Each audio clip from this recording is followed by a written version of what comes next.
প্রিয় শিক্ষার্থীরা, প্রত্যাশা করি তোমরা সবাই সুন্দর, সুস্থ আছো, সচেতন আছো। বর্তমান মহামারীর মধ্যেও আশা করি ভালো আছো।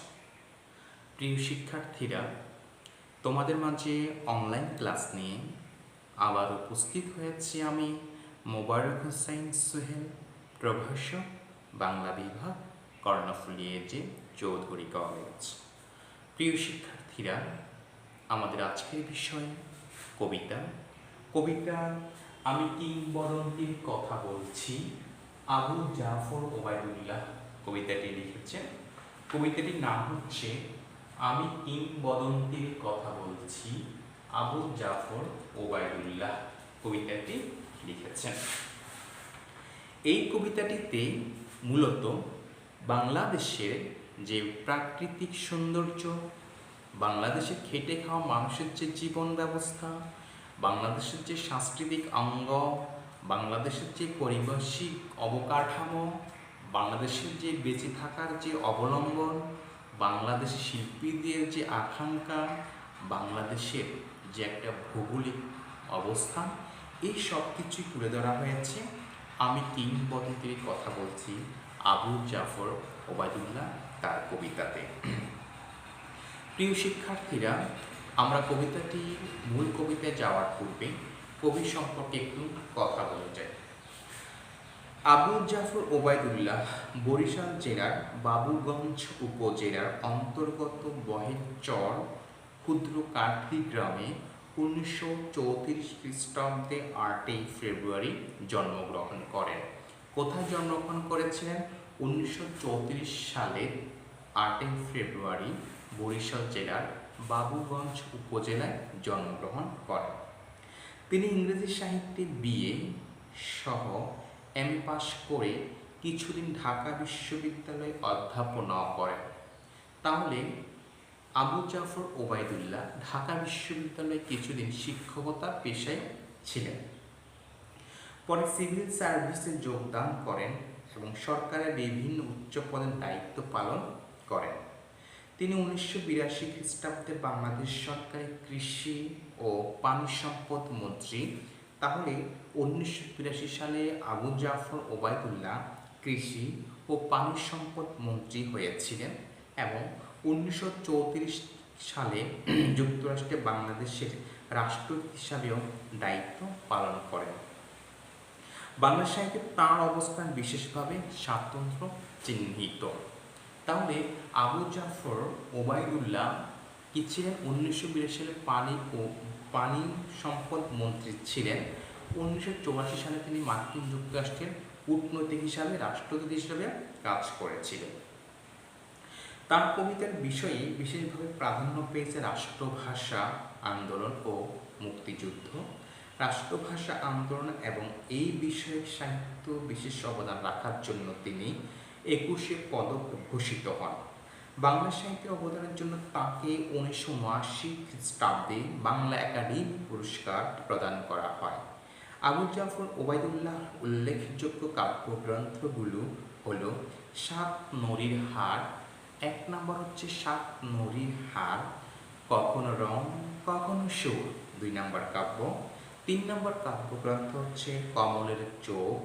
4 নম্বর কাব্যগ্রন্থ হচ্ছে আমি কিংবদন্তির কথা বলছি।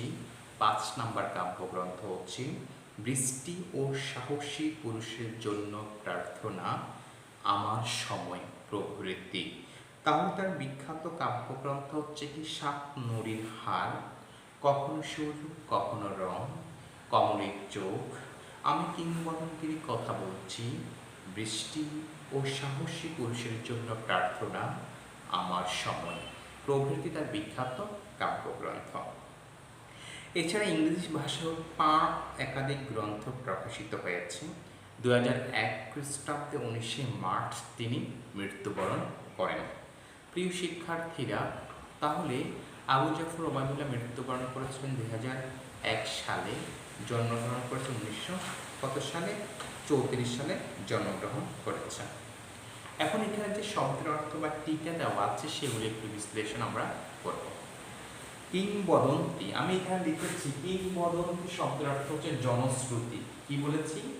কিংবদন্তি শব্দের অর্থ কি? জনশ্রুতি। শাপথ, শাপথ শব্দের অর্থ হিংস্র মাংসাশী শিকারীর জন্য, অর্থাৎ যে প্রাণীগুলি মানুষের মাংস বা মানুষকে ভক্ষণ করে, মানুষকে মেরে ফেলার জন্য আসে, সেগুলোকে বলা হয় কি? মাংসাশী বা শাপদ, শাপথ বলা হয়। সেগুলো কি বলা হয়? শাপথ বলা হয়। কিংবদন্তি শব্দের অর্থ জনশ্রুতি, লোক পরম্পরায় শ্রুত ও কথিত বিষয়, যা একটি জাতির ঐতিহ্যের পরিচয়বাহী, যাকে এক কথা বলা হয় কিংবদন্তি। পিঠে রক্ত জবার মতো ক্ষত, এই লাইন দ্বারা কবি কি বোঝাতে চেয়েছেন? মানুষের উপর অত্যাচার ইতিহাস তুলে ধরা হয়েছে এখানে। সে অত্যাচারের আঘাত যে এখন তাজা রয়েছে তা বোঝাতে রক্ত জবার প্রসঙ্গ ব্যবহৃত হয়েছে।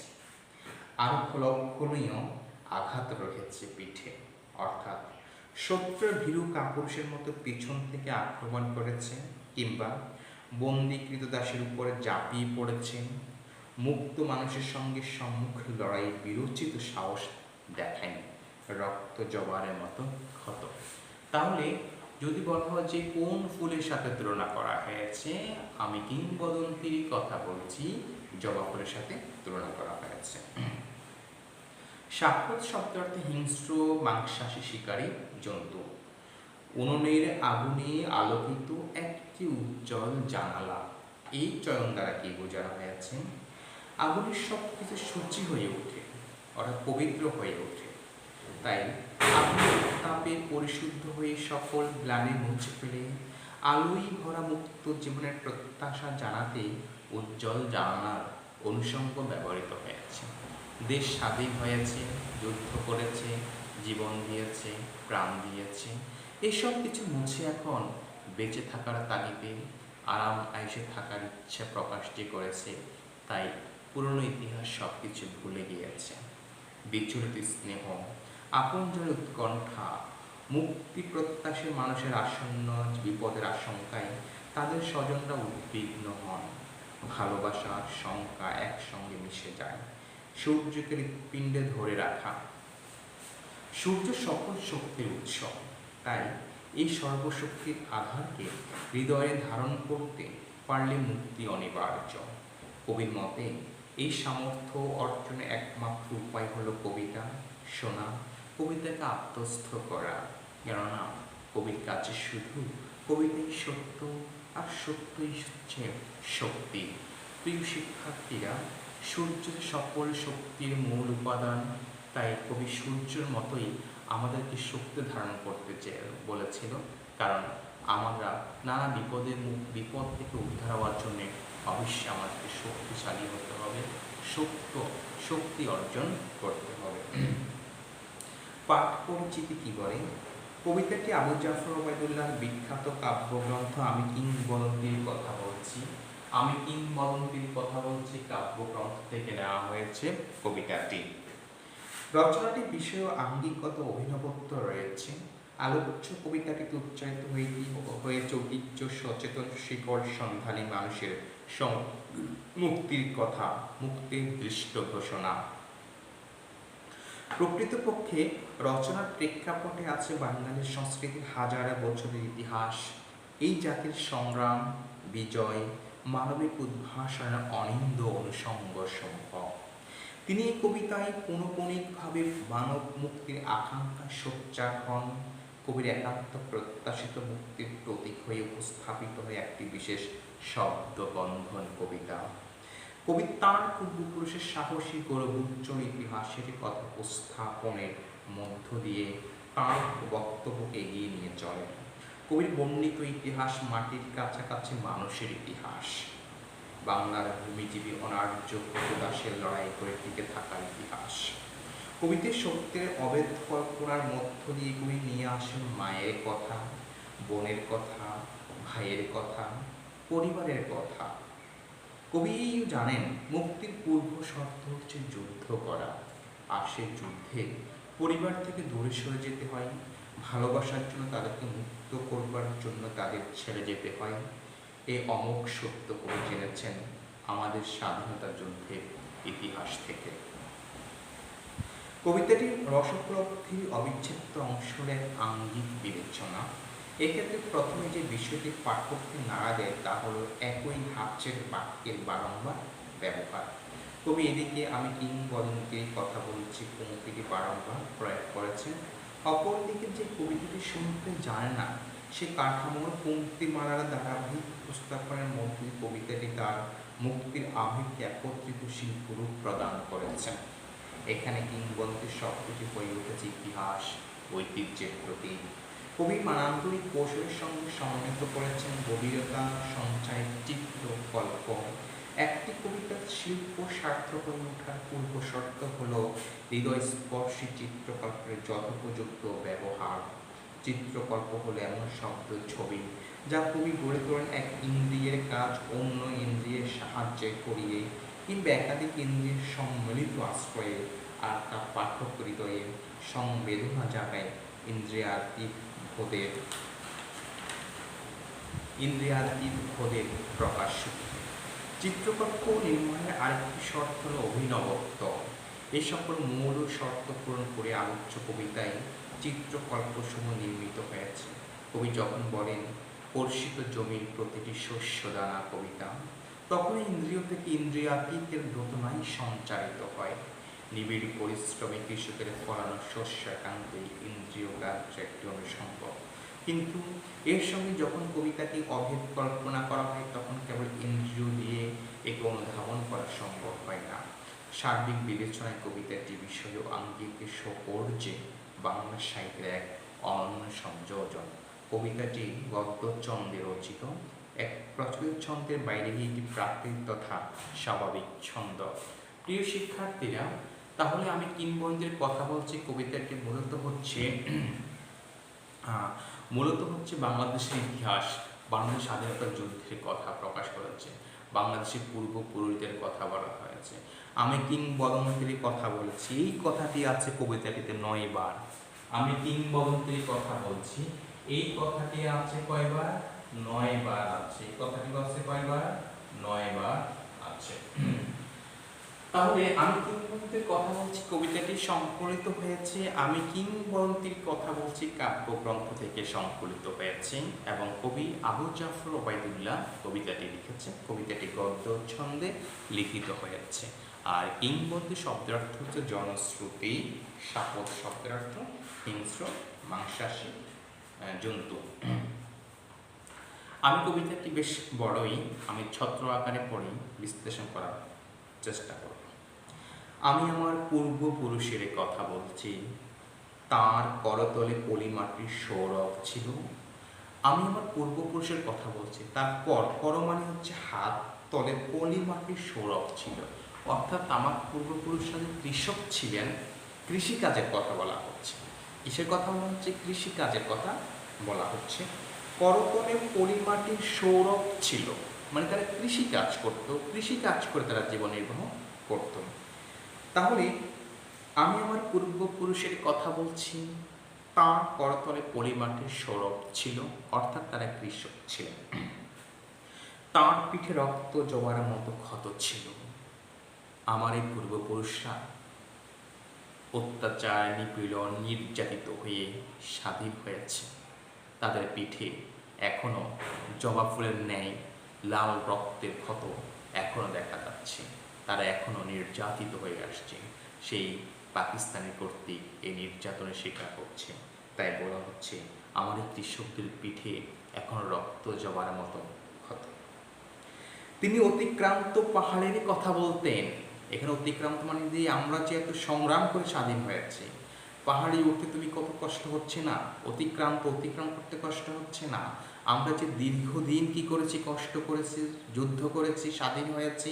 তাই তিনি বলছেন তিনি অতিক্রান্ত পাহাড়ের কথা বলতেন, অরণ্য এবং সাপদের কথা বলতেন। এই যে অরণ্য, সাপদ, মাংসাশী যে প্রাণী জন্তুগুলি আছে, এদের মধ্যে পাকিস্তানি আমাদের উপর হানা দিয়েছিলেন। তিনি এই যে দুর্বিষহ ঘটনাগুলি, এই যে বিষণ্ণতার একটা পরিবেশ তৈরি হয়েছে, তিনি সেই কথাগুলি তুলে ধরেছেন। পতিত জমি আমাদের কথা বলতেন। আবার কি বলেছে দেখো, কি কঠিন একটা কাজ, যে সমস্ত জমিতে পতিত অর্থাৎ যেখানে ফসল হয় না সেখানে ফসল জমার কি একটা কঠিন কাজ, কি একটা দুর্বিষহ কাজ। তিনি বললেন যে তিনি পতিত জমির কথা, আমাদের কথা বললেন। অর্থাৎ আমরা জীবন, আমরা যে স্বাধীন হয়েছি, পাকিস্তানে যে আমাদের কাছে স্বাধীনতা, আমরা যে পাকিস্তানের কাছে স্বাধীনতা অর্জন করেছি, এই যে একটা কষ্ট দুর্বিষহ ইতিহাস আমাদের আছে, তাই তিনি বলেছেন পতিত জমির সাথে তিনি সেটা তুলনা করেছেন। তিনি কবি এবং কবিতার কথা বলতেন, কারণ কবিতার মধ্যে শক্তি পাওয়া যায়, কবিতা পড়ে কোনো কিছু কাজ করার অনুপ্রেরণা পাওয়া যায়, তাই তিনি কবি এবং কবিতার কথা বলতেন। জিহ্বার উচ্চারিত প্রতিটি সত্য শব্দ কবিতা, কর্ষিত জমির প্রতিটি শস্য দানা কবিতা। কবিতা হচ্ছে মানুষের শক্তি যোগায়, তাই তিনি বলেছেন আমরা যে কষ্ট করে ফসলাদি অর্জন করেছি, আমাদের মুখে যে বাংলা ভাষায় কথা বলতে পেরেছি, এ প্রত্যেকটি শব্দ, প্রত্যেকটি উচ্চারণ একটি কবিতা। যে কবিতা শুনতে জানে না সে জয়ের আর্তনাদ শুনবে, অর্থাৎ যে কবিতার মতো শক্তি অর্জন করতে পারবে না সেই বিভিন্ন শক্তির কাছে পরাজিত হবে। যে কবিতা শুনতে জানে না সে দিগন্তের অধিকার থেকে বঞ্চিত হবে। যে কবিতা শুনতে জানে না সেই এই পৃথিবীর আলো থেকেও বঞ্চিত হবে। যে কবিতা শুনতে জানে না সে আজন্ম কৃতদাস থেকে যাবে। অর্থাৎ কবিতার মতো যে শক্তি অর্জন করতে না পারে, কবিতার মাধ্যমে যদি অনুপ্রাণিত না হতে পারে, সারা জীবন আমরা কৃতদাসে থেকে যাব, সারা জীবন আমরা পাকিস্তানের অধীনে চাকর বাকর হিসাবে থেকে যাব। আমি উচ্চারিত সত্যের মতো স্বপ্নের কথা বলছি। আমি যে স্বাধীন হব, আমি যে সার্বভৌমত্ব অর্জন করব, আমি যে একটা নিজের ইচ্ছা মতো চলতে পারবো, এই স্বপ্নের কথা আমি এখন বলছি। উনুনের আগুনে আলোকিত একটি উজ্জ্বল জানালার কথা বলছি। হ্যাঁ, আমি এখন অত্যাচারিত হচ্ছি, আমি নির্যাতিত হচ্ছি, আমি কষ্ট ভোগ করছি, আমি দুর্বিষহ কষ্টের মধ্যে আছি, কিন্তু একদিন এই কষ্টের অবসান ঘটবে, আমি আবার আরাম আয়েসে থাকতে পারবো, স্বাধীন হতে পারবো, নিজের মতো চলতে পারবো, এই প্রত্যাশা তিনি ব্যক্ত করেছেন। আমি আমার মায়ের কথা বলছি, এখানে মায়ের বলতে মাতৃভাষার কথা বলছি। তিনি বলতেন প্রবহমান নদী যে সাঁতার যায় না তাকেও ভাসিয়ে রাখে। অর্থাৎ এই যে প্রবহমান নদী আছে না, এই নদীর যে প্রবাহ আছে, অর্থাৎ নদীর যে গতিটা আছে, এখানে যে কোনো কিছু সেই গতিতে কিন্তু সে ভেসে থাকবে, ডুবে যাবে না। অর্থাৎ তোমার মনে যদি শক্তি থাকে, তোমার শরীরে যদি শক্তি থাকে, তোমার মধ্যে যদি মনোবল থাকে, তাহলে নিশ্চয় শত বাধা বিপত্তির মধ্যে তুমি ডুবে যাবে না, তুমি নিমজ্জিত হবা না। যে কবিতা শুনতে জানে না সে নদীতে ভাসতে পারে না। যে কবিতা শুনতে জানে না সে মাছির সঙ্গে খেলা করতে পারে না। যে কবিতার মতো শক্তি অর্জন করতে পারবে না সে কখনো পৃথিবীতে টিকেও থাকতে পারবে না, সে পৃথিবীর মানুষের সাথে আনন্দে উল্লাস জীবনযাপন করতে পারবে না। যে কবিতা শুনতে জানে না সে মাছের সঙ্গে খেলা করতে পারে না। যে কবিতা শুনতে জানে না সে মায়ের কোলে শুয়ে গল্প শুনতেও পারে না। এখানে মায়ের কোলে বলতে সে মাতৃভাষায় কথা বলতে পারে না। অর্থাৎ যেই নিরীহ অসহায়ভাবে চলে সে সব কিছু থেকে বঞ্চিত হয়, এটাই সত্য। আমি কিংবদন্তির কথা বলছি, আমি আমার পূর্বপুরুষের কথা বলছি, আমি বিচলিত স্নেহের কথা বলছি, আমি গর্ভবতী বোনের মৃত্যুর কথা বলছি। আমি এখন হতাশ হয়ে যাচ্ছি, পাকিস্তানি আক্রমণ চালাচ্ছে, আমরা নির্যাতিত হচ্ছি, আমার গর্ভবতী বোন মা মারা যাচ্ছে। কি একটা দুর্বিষহ অবস্থা, কি একটা বিষণ্ণ পরিবেশ তৈরি হয়েছে। আমি আমার ভালোবাসার কথা বলছি, আমি ভালোবাসা দিয়ে মা মরে যায়, যুদ্ধ আসে ভালোবেসে। এবার তিনি কি বলেছেন, একে অন্যের প্রতি যদি টান থাকে, ভালোবাসা থাকে, আমরা নিশ্চয়ই জয়ী হব, আমাদের জয় অনিবার্য। আমি আমার ভাইয়ের কথা বলছি, যে কবিতা শুনতে জানে না সে সন্তানের জন্য মরতেও পারে না। অর্থাৎ যার মধ্যে শক্তি থাকবে না, যে নিজেকে অসহায় ভাববে, সে কখনো কোনো কিছুকে সে আত্মরক্ষা করতে পারবে না। যে ভালোবেসে যুদ্ধে যেতে পারে না, সে কবিতা শুনতে জানে না, সে সূর্যকে হৃৎপিণ্ডে ধরে রাখতে পারে না। আমি কিংবদন্তির কথা বলছি, আমি আমার পূর্বপুরুষের কথা বলছি। তাঁর পিঠে রক্ত জোবারের মতো ক্ষত ছিল, কারণ তিনি কৃতদাস ছিলেন। অর্থাৎ আমরা যখন পাকিস্তানের অধীনে ছিলাম, তখন আমাদের মনে, আমাদের হৃদয়ে কি যে রক্তক্ষরণ হতো, কি যে নির্যাতিত আমরা হতাম। আমরা এই স্বাধীনতার জন্য জীবন দিতে হয়েছে, রক্তে রঞ্জিত হয়েছে, আমাদের মা বোনদেরকে যত লুণ্ঠিত হয়েছে। আর যদি আমরা সকলে শক্তি সঞ্চার হতো, হয়তো বা আমরা কিছুটা ঠেকাতে পারতাম। যে কর্ষণ করে শস্যের সম্ভার তাকে সমৃদ্ধ করবে। এখন বলা হচ্ছে যেই চেষ্টা করবে, যেই কোনো কাজ চেষ্টা করবে, সে সফল হবে, সে নিঃসন্দেহে কী হবে, সফল হবে, এটা অনিবার্য। যে মৎস্য লালন করে প্রবাহ নদী তাকে পুরস্কৃত করবে। যে গাভীর পরিচর্যা করে জননীর আশীর্বাদ তাকে দীর্ঘায়ু করবে। দেখো, আমরা যখন কোনো কিছু পাওয়ার ইচ্ছা প্রকাশ করি, সেটা পেতে আমাদের কী কী করতে হবে, যখন আমরা সেই চেষ্টাটা করি, আমরা তখন তার মধ্যে কিছু না কিছু পেয়ে থাকি, একেবারে বৃথা হয় না। তাই তিনি কবি বলেছেন, আমরা যেন সকলে একত্রিত হয়ে যে আমাদের যে আকাঙ্ক্ষা আছে, আমাদের যে প্রত্যাশা আছে, সেই প্রত্যাশার আলোকে, সেই প্রত্যাশাকে নিয়ে যেন আমরা সামনের দিকে অগ্রসর হই, সে শক্তিকে যেন আমরা তৈরি করতে পারি। যে লৌহখণ্ডকে প্রজ্বলিত করে ইস্পাতের তরবারি তাকে সশস্ত্র করবে। দীর্ঘদেহ পুত্রগণ, আমি তোমাদের বলছি, আমি আমার মায়ের কথা বলছি, বোনের মৃত্যুর কথা বলছি, ভাইয়ের যুদ্ধের কথা বলছি, আমি আমার ভালোবাসার কথা বলছি। এই যে আমরা যারা জীবন দিয়েছে, আমার বোন ভাই, সকলের কথা বলেছি, সকল থেকে শিক্ষা নিয়ে আমি তোমাদেরকে বলেছি, তোমরা এই যুদ্ধে জয় হতে হলে, তোমাদের ঐতিহ্যকে টিকে রাখতে হলে, তোমাদের অস্তিত্বকে টিকে রাখতে হলে তোমরা কি কি করতে হবে।